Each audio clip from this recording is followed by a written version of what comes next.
from a small town in Bhadreshwar, West Bengal, Miss Poddar has always had a strong passion for exploring.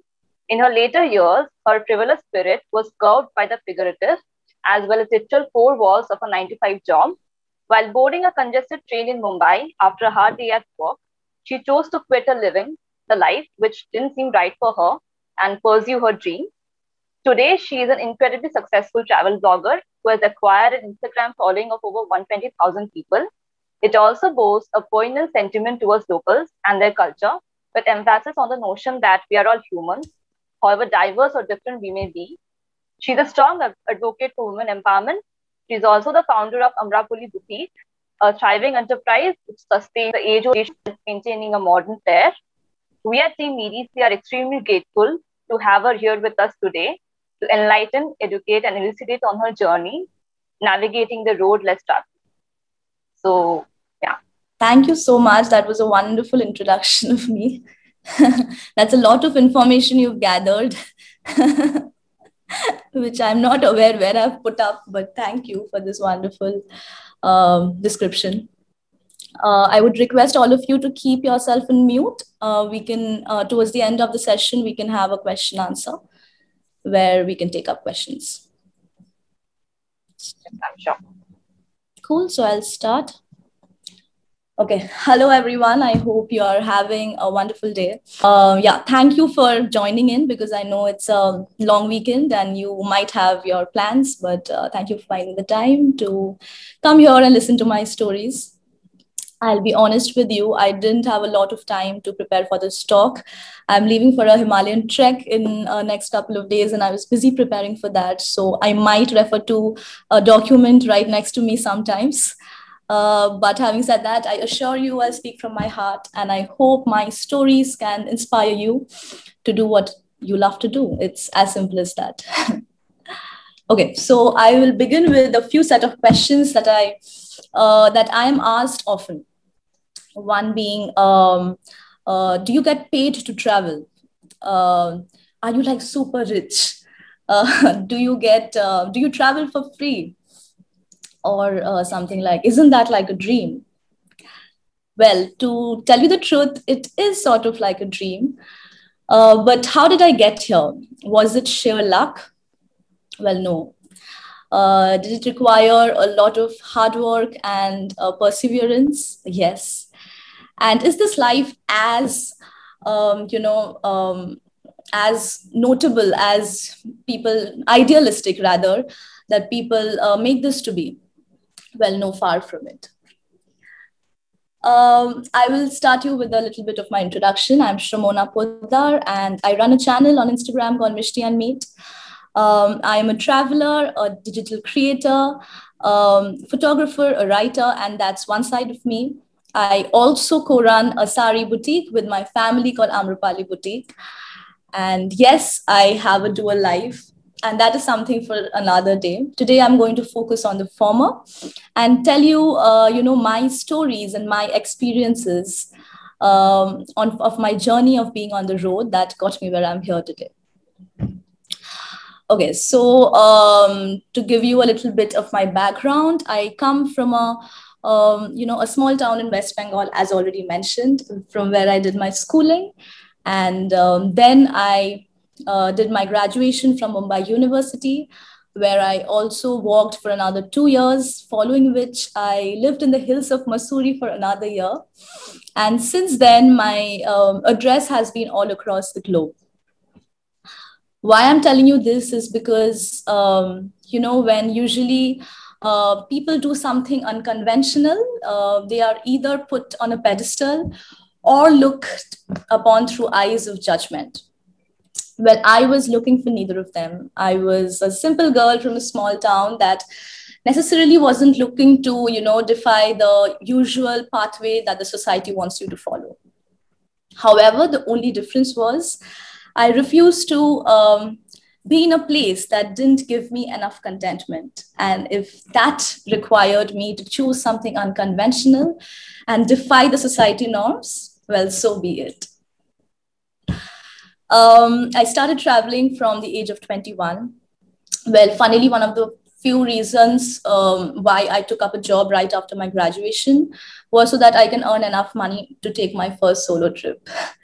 See, I always loved traveling. As a kid, I remember on our family biannual trips, there was always this overexcited kid that would try all kinds of adventures way above her league. In fact, as I remember once in Sikkim as a 5-year-old, on the last day of our trip, I shut the door of the hotel room, blackmailing and crying to my parents that I didn't want to leave. So yeah, I always loved traveling, but traveling solo, that was something I had never done before.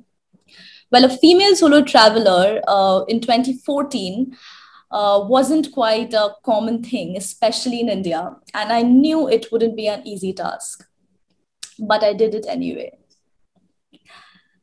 I returned from my trip, my first solo travel, knowing this is what I want to do. It was clear in my head and it was fairly easy because nothing in my 21-year-old life, made me feel the way like my first solo trip made me feel. However, traveling and making a sustainable life around traveling are two very different things. While the former requires you to enjoy the activity, the latter compels you to walk towards it.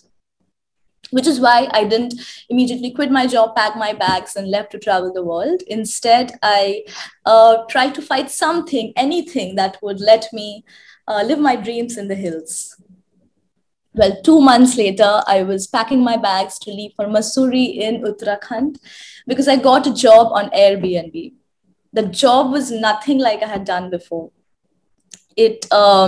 I had to work solely alone from Mussoorie. I didn't have an office. The job required skills, which I didn't even sure I had. But I didn't quite care. I was ready to take that leap of faith.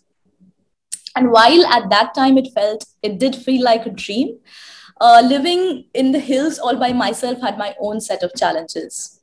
From coming from a city where the temperature doesn't go below sub 20 temperature, and Ola, Uber, Swiggy, Zomato are available at your disposal. I was living all by myself in the mountains in freezing temperatures and making a lifestyle on my own, and that wasn't easy.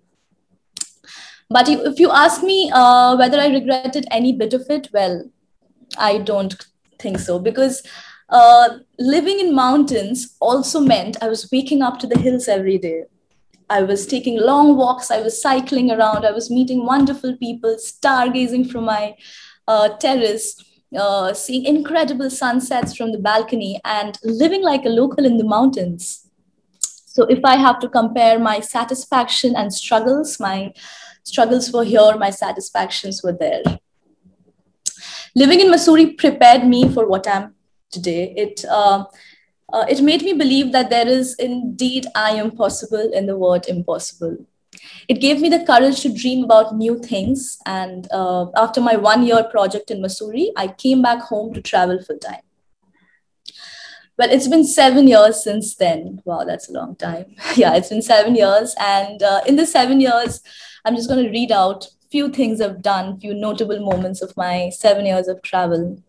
In the 7 years, I've trekked the Himalayas, I've rappelled down a snow wall, kayaked in an island of Thailand, floated in the sea of Varkala, walked a living root bridge, travelled on top of a car amid snowfall in Spiti, lived in tents overlooking the Milky Way galaxy, counted numerous shooting stars in Chandratal, shared a home with a lovely family in Munchiari, witnessed a rainbow falls in Meghalaya, danced with Ladakis in Nubra, crossed the highest motorable road, and backpacked my way around Himachal. In one of my trips to Kinnaur, I remember I met this fairly elderly man all the way from America who had sold off everything and was just traveling with 2 bags. Inquisitively, I asked him, how did you manage to fit your entire life in, just 2 bags? From learning the art and contentment of letting go was what he said smilingly. On another of my treks, I think in Roopkund, I met this person whose aim in life was to scale all scalable mountains possible in the world. Is that even possible? I asked him. What he said was, always aim for the moon. And even if you land amongst the stars, it's a pretty goddamn achievement. With every of my trip, I changed as a person. My horizons broadened, my perspective towards life changed, and just my viewpoint towards life altered as I met more and more people leading unconventional lifestyles from different corners of the world. But traveling isn't free, and we all need money to run our lives. So, to answer the initial question, no, I do not travel for free. On my sponsored travels, my skills are exchanged in return. And on my paid assignments, I document the place by writing and clicking pictures of it. I market the place and promote the place and market it to my audience in social media. It's a skill I've developed over years of consistency and diligence. So, well, if you are looking to spend your years traveling the world, find what you can offer in exchange of it. Build a life for yourself that you truly, truly want, because I swear there are no shortcuts. As we grow up, we realize there are varying definitions to what life is. Some very contradictory, some very conventional. But the beauty of it is we don't need to fit everywhere. What we need to do is to build our own definition of life and stick by it. When I realized this is what I wanted to do, I immediately didn't quit my job, pack my bags, and start traveling the world. Instead, I started gradually working towards it. And even though I'm nowhere close to the finish line, I think I like where I'm standing. But if you think that, if you're wondering that my life has no challenges, well, far away from it. Because living the offbeat life comes with its own set of challenges. For my case, there's no fixed salary that's credited to my account at the end of every month. While my peers are planning their next 5 years of promotion, I don't know where I will be in the next 5 days. There's always I am the one who has to keep myself motivated and disciplined all the time, because I don't have any bosses or office hours or perks for that matter. There's always an unpredictability blooming, and there are several moments of self-doubt. But this is a struggle I chose, and I'm willing to stand by it. We live in a world where, people measure success in a very dystopian definition. A notable job and a high-paying salary, and you are successful in the eyes of the people. But what is success really? Is it like a six-figure salary? Is it like a prominent job? Is it finding a partner at an agreeable age? Can you really tell? For me, I believe success comes from balance. It comes with finding a balance in life. It comes with contentment. It comes with aligning your dreams with reality, whatever they might be. See, that's the thing I learned in life. You need to believe in yourself, and you need to take ownership of your dreams. Because nothing in life comes without struggle. You just need to choose what you wish to struggle for. Thank you so much. That was my talk. I hope you guys enjoyed it. And yes, I will be open to questions. Okay, so we'll start up. Ask me. Yes, we'll start. Thank you so much. Your speech was amazing. It was so inspiring, and I got to know so many things about life. So we'll start. Sorry, I can't hear you. Hello, can you hear me? Yes, I can. Yes. Thank you so much for this beautiful, insight towards life. We'll now start a question and answer session then. So firstly, I'll request Swarnendu Mondol to unmute himself and ask his question. So, yes. Hey, hi Shramana. Hello. How are you? So I'm doing good. How are you? I am good as well. Tell me. So I'm an alumni of this college. Okay. So I've been following you since last 2 years. Your positive blogs are very inspiring, to be honest, on Instagram. Thank you so much. Question from you. Yes. Do you remember that fake IPS and IS post on you? Like, what were the Wow. consequences it have in your life? Yes. Wow. I didn't expect this will come up today, but of course it had to. So all those who don't know, there was this funny story of me. It's a part of my life now. If you all have managed to see, or you have received a WhatsApp of this person pulling the rickshaw with her dad sitting behind. Uh, that was me, and that wasn't my dad.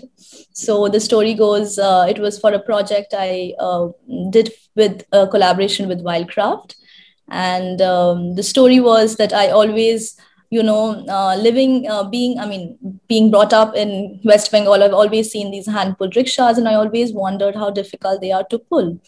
And in one of my assignments with Wildcraft, I got an opportunity to do something like this. And I made the rickshaw puller sit behind and I pulled the rickshaw. And my photographer friend clicked a photo of me. And I had written this exact story on my caption on Instagram as well.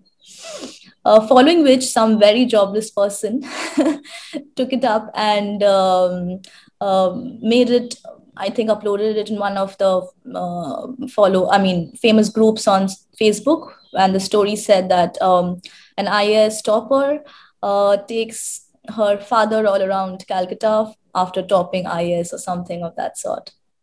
And it got viral to an extent that, I think a member of parliament from Kerala from Tamil Nadu had tweeted it. Shashi Tharoor had retweeted it. It was shared lakhs of times. And I think for the next 1 year, my inbox was full with messages of people asking me all random questions like, are you an IS topper? I got emails which said, I want to top IS as well. How do you do it? Please give us tips. And it was madness. I think I did not see my DMs for the next few months for sure. And there was a range of emotions. Of course, initially I was shocked, and then I took it in a stride. I didn't let it affect me to the point that it did, because it went out of hand. I was constantly getting messages, calls, and not just me, even my parents. So yeah, then there was this phase where I was angry about it, and then I realized, some things you just live with. You can't do much about it, and it's just a funny story to tell, like right now. So I think that is what that helped me pulled through this funny, rather atypical incident of my life. And I think it makes us wonder that everything that you see online is not something you should believe in the first go, because there is so much of fake news that is circulated every day, and there are people behind doing that. So I think you should always check facts before you share something online. That's the learning we all got from it. So yeah, that's my answer. Thank you. Thanks. Thank you. Okay, so moving on the next audience who would like to question you, that is Mehul Menon. I'd like to request you to unmute yourself. Sure, people who are asking questions, it would be great if you could, show your faces as well. Nothing, of course, not compulsory, but it would be really amazing to see you as well. Again, not something you have to do. It's just something I said, yeah. Yes, please. Mehul Menon, please. Hello, good evening. Hello, Mehul. Hi. Really insightful talk. I had a question. Sure. How do causes you believe in? Sorry, your voice got disconnected. Oh. How do you use your social media handles to aid social causes you believe in? Okay, wow, that's a good question. How do I use? Yes. So, I did speak about my life. This is a different question, because this question deserves a long answer. I'm not sure how much I will be able to give you right now, but well, when you are someone with a certain number of following, there's a lot of responsibility that comes along with it. And along with responsibility, there's a lot of eyes on you, expecting you to say always the right thing, or pouncing on you at the first chance people get, if your opinion don't match theirs. So it's mostly a very tricky situation to be in. Having said that, I am truly privileged to have a good following. I mean, a good number of people following me who I can inspire and who I can talk to on a daily basis. And I think I try to use it to my best possible way I can. It is practically impossible to stand up on social media for everything I believe in, because it's just not about putting one thing up or putting one story. It's also all the consequences that come along with it, which maybe sometimes involve replying to 1,000 DMs, debating all the time. So you don't necessarily always have the energy and the mental strength to do that all the time. But having said that, few important issues that I strictly believe that if my opinion or what I put might make a difference in people's way of thinking, that is something I make sure I put it up, even though the consequences may be losing a certain amount of followers, being resorted to threats, etc., all of which has happened to me earlier.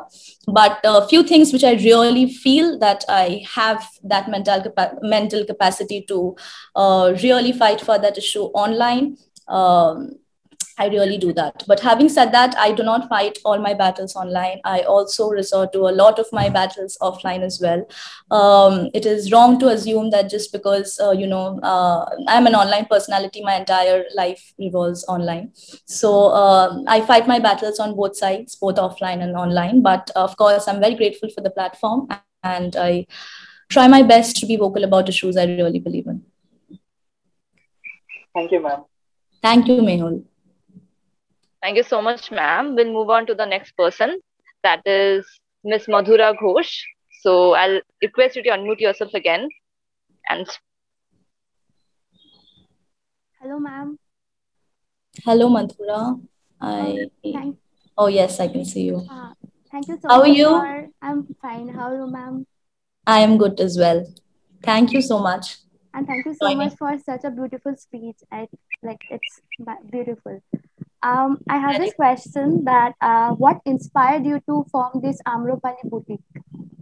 Okay, so right, I wanted to focus on my former travel experiences, because then talking about my entrepreneur side of me would again require another maybe 20 minutes, and then the talk would have gotten very long. But like I also mentioned, I have a boutique with my family.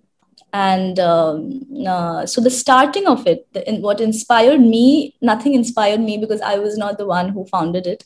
It was by my mother.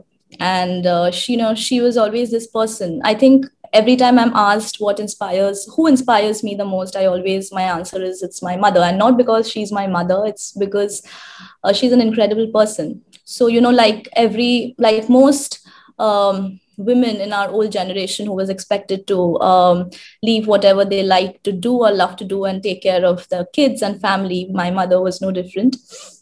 And I think it was only at the age of 50 when both me and my sister, we left our houses, when, like I mentioned, I was working in Bombay, was when she got the time to pursue her dream.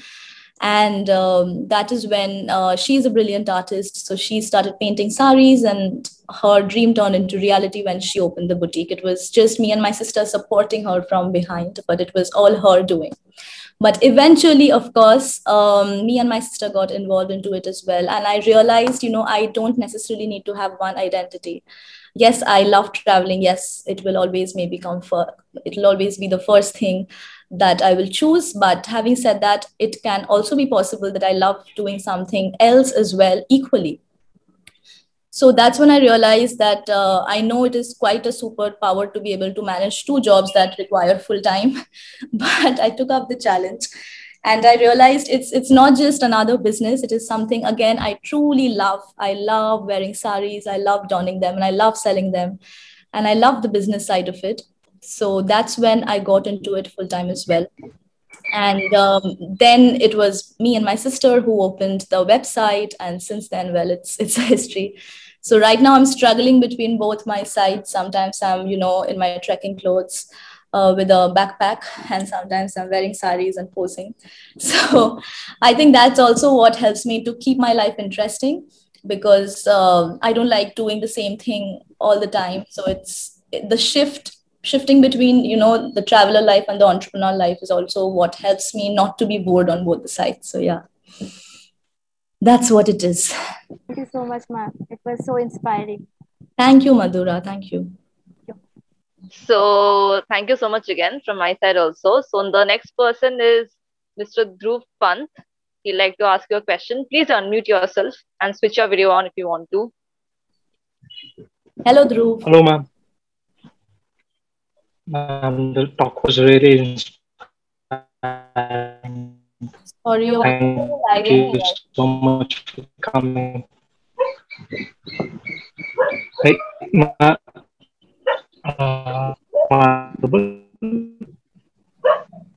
Your voice is lagging a lot. Hello. Yes. Now I think. Am I audible now? Yes. I think. It's great to see you in person. The talk was really inspiring. Thank you. Right. My question is, do you get burnt out while traveling? If so, how do you deal with it? Right. A very interesting question. Well, of course I do. Because while I make it a point that I also discuss my struggles on social media as well. It's not always the good parts of it. There are bad parts of it as well. But of course, there's not a lot of it that I can show always, the cons of traveling. But yes, of course, I get fatigued from it. And sometimes, especially when, say, I'm traveling and I fall sick, or things like that also sometimes happen, or I get hurt. So that is also one part of it. But see, the best part is to take a break. For me, especially, after this pandemic, and even before that, I was always this advocate for a slow traveling. And I'm privileged enough to have the lifestyle which allows me to at this moment. So slow traveling essentially means that, I go to one place and I make sure I stay at that one place for good 20-25 days, which means that, I start living there as a regular person, maybe belonging from that place, which means necessarily I'm not waking up every day and having this itinerary which I need to check, right? So that is what that I realize essentially helps me to not get fatigued or get burnt out from traveling, like you mentioned. Because when I'm slow traveling, there are so many days when I'm just sitting and not doing anything. I'm just maybe working out of a cafe, and that's all I did for the entire day. Or maybe just staying in wherever I'm staying, say a homestay or a hostel or my hotel, and maybe reading the book, just step out for a sunset and just have the privilege to not do anything the entire day.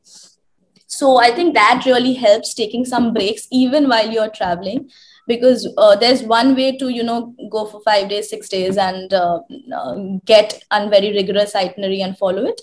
And also this side of it where I take my days slow. I make sure I'm not fatigued out. I also my work also includes working on the go. Even when I'm traveling, there are times when I'm working. So there are days when I sit down and finish work like anyone else.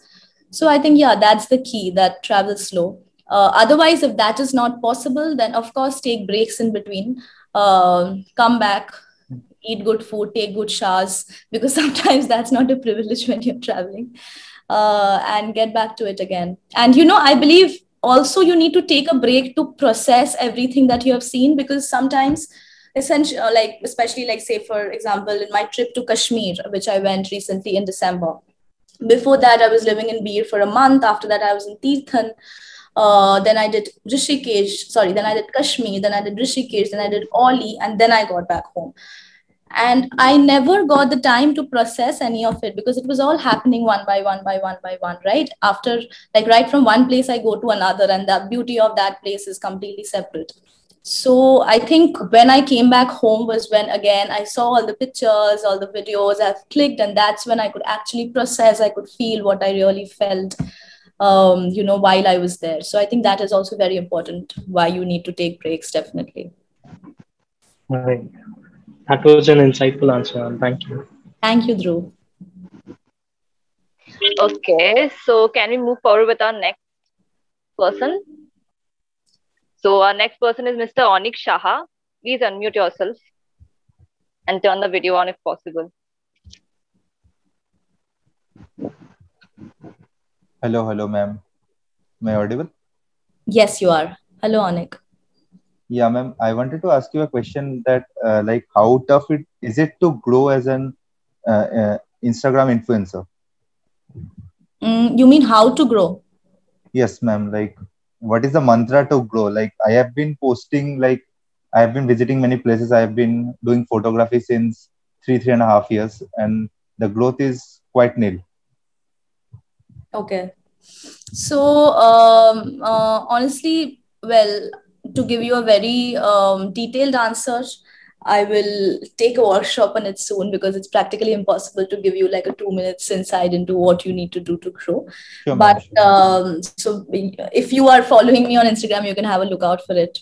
But having said that, to give you a basic answer, it is that I have to see your profile, how it is, etc., to again give you a very personalized answer. But then for me, if I use my example, it was a little different when I started because I never there was no term as social media influencer when I started doing Instagram. And I used to post pictures, videos, or just write what I feel like writing just because I loved doing that. In fact, even now I treat Instagram as my journal, that sometimes I just stalk myself and see all the things I've been through and all the changes I've been through all phases of my life. So it has always started with that for me. But I understand it is different now. It is, it is a whole section of, it is a whole, a career, and people look at it differently. For now, I would say it is also very difficult because there's a lot of competition that's in there right now. Having said that, I think one of the foremost thing you need to do is review whatever you have posted and see that whether you're offering something different to your audience than, say, an XYZ are.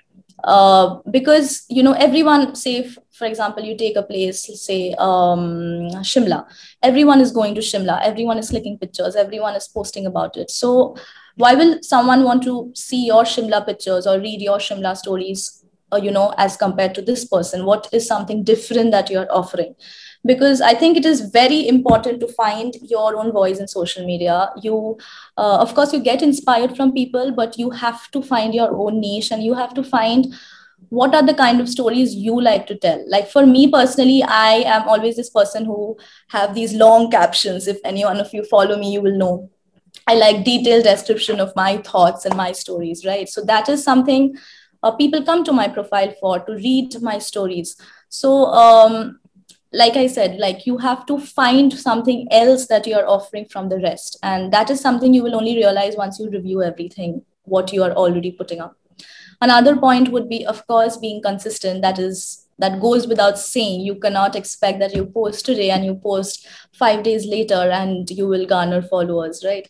So you have to be consistent in what you do, and constantly keep reviewing your own stuff, taking feedbacks.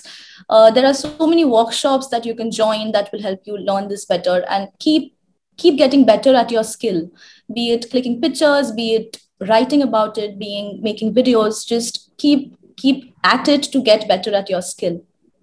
So I think, yeah, these are the few things that at the base level I can tell you that you can definitely do that will help you get more engagement. Okay, so I have a question. Yes.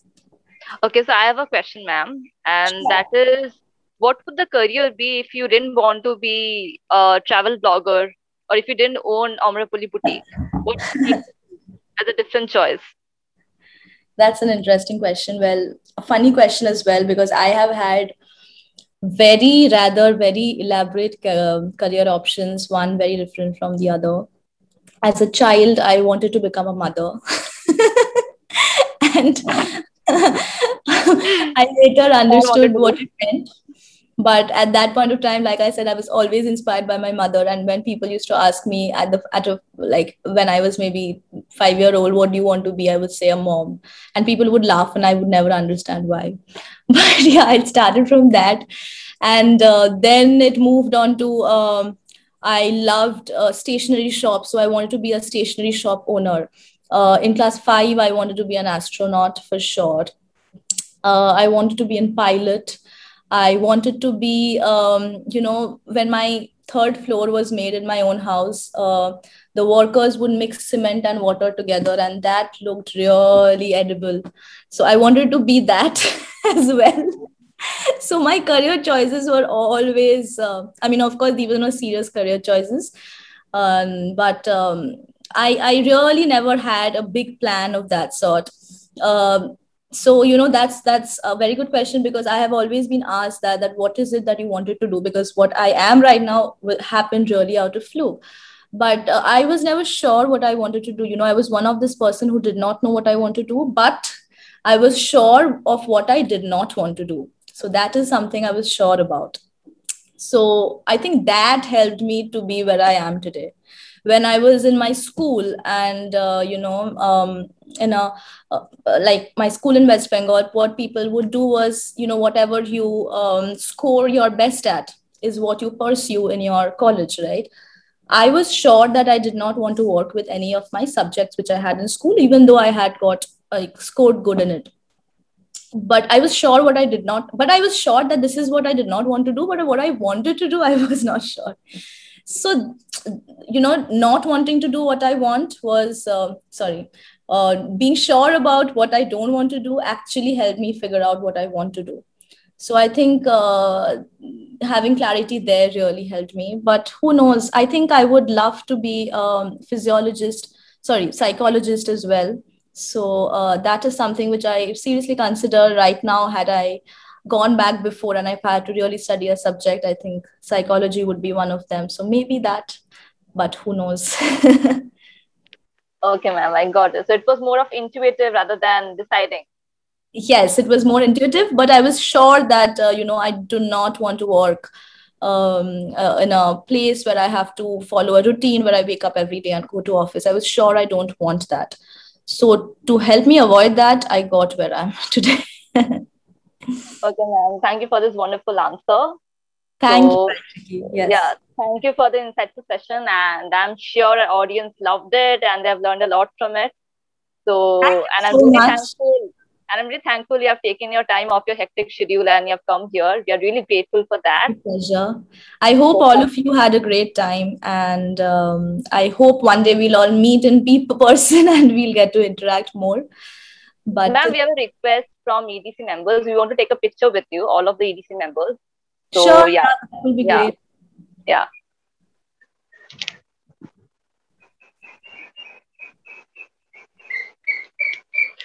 Okay, we have another person who wants to ask a particular question. Can we take his question? We have Mr. Sahil Jain who wants to ask a question right now. Yeah, sure. Yes, can you please unmute yourself?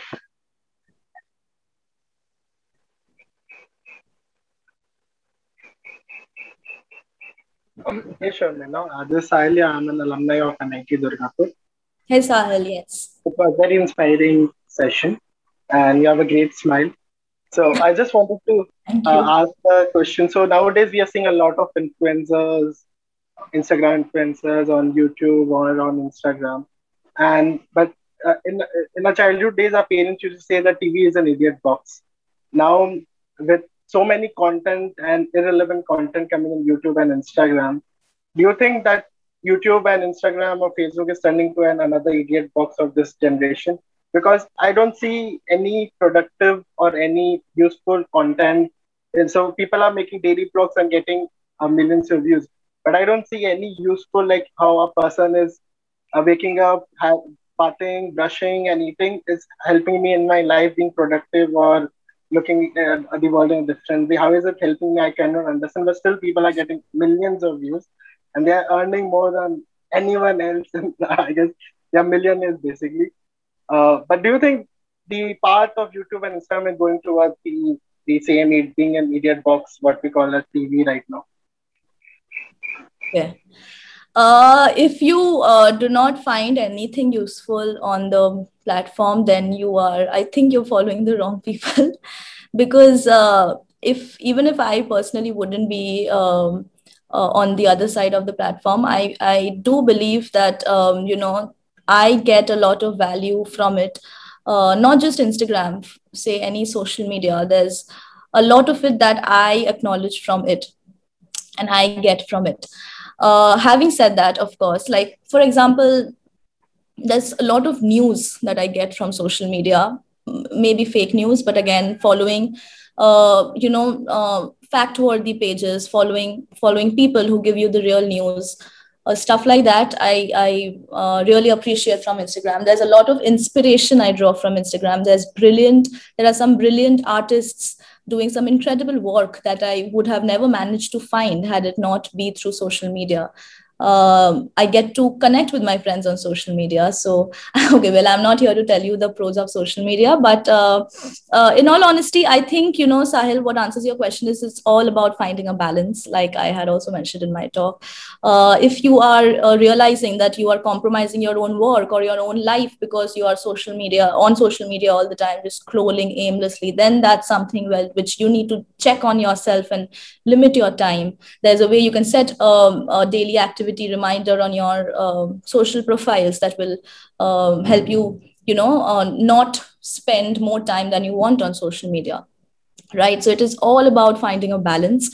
If you really feel that you find something which it is a platform that is not giving you enough contentment or not getting anything good out of it, then I think you should not be on it, because I can understand that sometimes Instagram also creates a lot of anxiety because people are usually showing the best of themselves. So I understand that is also one side of it. So, at the end of the day, whatever that makes you happy. On one side where you said that, there are so many people doing random things and getting a lot of followers. Well, that is again a different question altogether. What is maybe valuable to you may not be valuable to someone else. What is valuable to someone else may not be valuable to you. Why they are getting million of followers is because people are watching it. So maybe it's just entertainment. Not everything has to be very serious value. So maybe they are just watching it for entertainment. Maybe they're just watching it for the laughs. So you never know. But if you are worried about the platform for your own self, you need to regulate the timing, you need to find a balance, and I think you'll be good to go. Thanks a lot for that answer. Thank you, sir. Okay, so we are at the end of our session. So yeah, the last thing, we all want to click a picture with you. So sure. Yeah. Yes. Tell me when you are ready. Thank you, and thank you for this beautiful session. So yeah, we are at the end of it. So thank you. Thank you so much. Thank you. Have a good day, everyone. Thank you so much, ma'am. Yeah. Thank you.